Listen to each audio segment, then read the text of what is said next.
time. Like, you're supporting Ukraine, which I totally agree with. Like, this is... Justin, you have blood on your hands! You have blood on your hands! Shame on you, Justin! Free Palestine! Justin Trudeau, you fund genocide!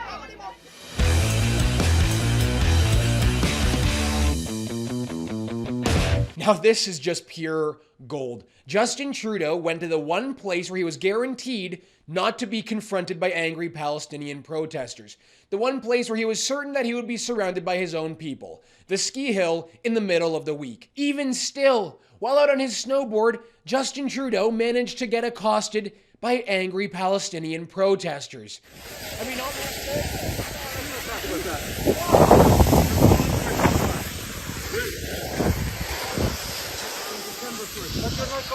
Time. Like, you're supporting Ukraine, which I totally agree with. Like, this is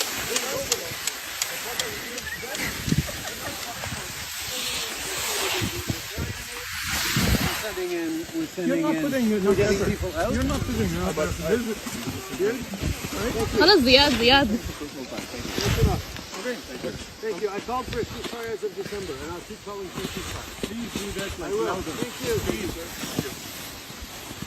I mean, obviously this is getting completely out of control, but we're still allowed to laugh at this, right?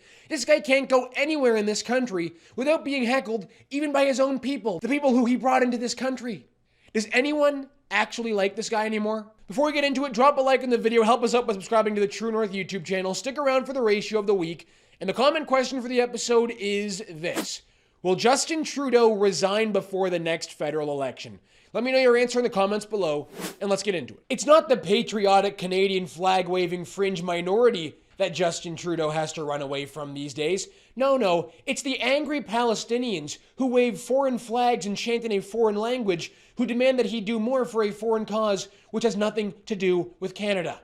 Those are the people who are now attacking Justin Trudeau and the rest of his Liberal cabinet. They will attack him on the ski hill. They will attack him at the art gallery. They will attack him at the fancy Yorkville restaurant.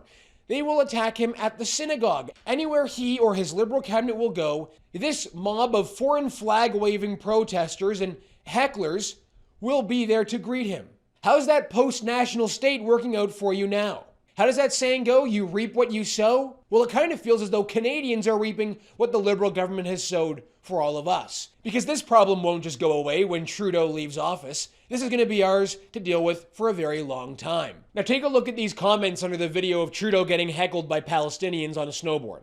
Play leftist games, win leftist prizes. And to think that the only ones who did it right, who protested at the place of work, Parliament Hill, and not his home or place of leisure, had the Emergencies Act declared on them. Now just think about the difference here, all right?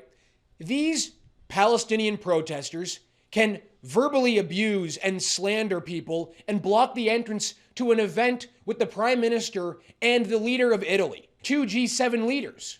They can go to synagogues and intimidate Jews as they enter their own place of worship. They can block entrances to a fundraiser event like what happened in Yorkville last night, where they're actually blocking people and assaulting people who try to enter a restaurant. The police, all they do is just sit there and let it happen. Say, oh, there's nothing we can do about it. But when it's patriots, Canadian flag-waving protesters who want their country back, who want to not be treated like second-class citizens in a country they've helped build, well, that's when the Emergencies Act gets called on them. That's when they have their bank accounts frozen.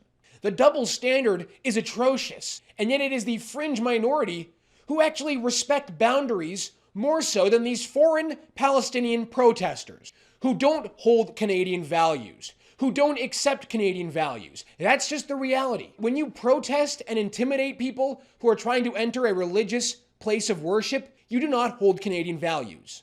And yet it's the so-called fringe minority who actually hold Canadian values, who get treated like garbage by the federal government and by the legacy media. Now, meanwhile, these foreign Palestinian protesters, they get treated with kid gloves. They get stories written in the CTV about how they feel like they're the victim after they shut down a reception for two G7 world leaders in our country. They're the victims. When you yell and scream in a foreign language and intimidate Canadians who are going into a place of worship like a synagogue, you don't respect Canadian values. That is just the truth. When you protest our Prime Minister when he's with his kid on a ski hill alone, You don't respect Canadian values. No one will accuse me of being a supporter of Justin Trudeau, but I still don't think it's right to protest a politician when he's out with his kids, when he's out on his own trying to just live a normal life. I don't care what you think. That is not a Canadian value. But is it any surprise that these people who clearly are not Canadian are doing this?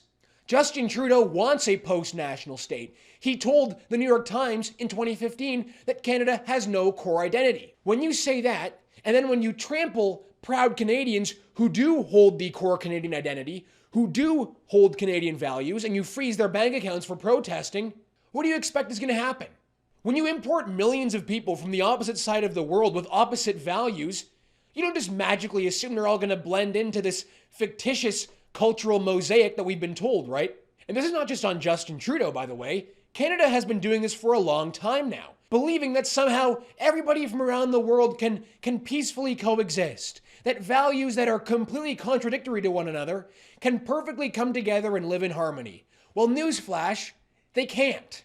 We're seeing it now every day, it feels like. I can assure you that Canadians who deeply dislike this Prime Minister won't be the ones accosting him on the ski hill when he's with his son. I can assure you that Canadians who deeply despise this Liberal government won't be the ones to show up at a place of worship and start intimidating people who want to go and practice their religious liberty.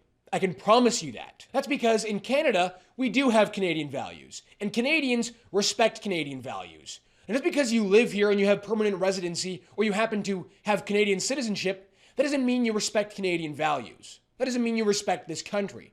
And thanks to this government, we're now getting a real taste of what that is like. Ratio of the week time. The winner this week is the Globe and Mail for publishing this completely ridiculous op-ed against Conservative MP-elect for Durham, Jamil Javani.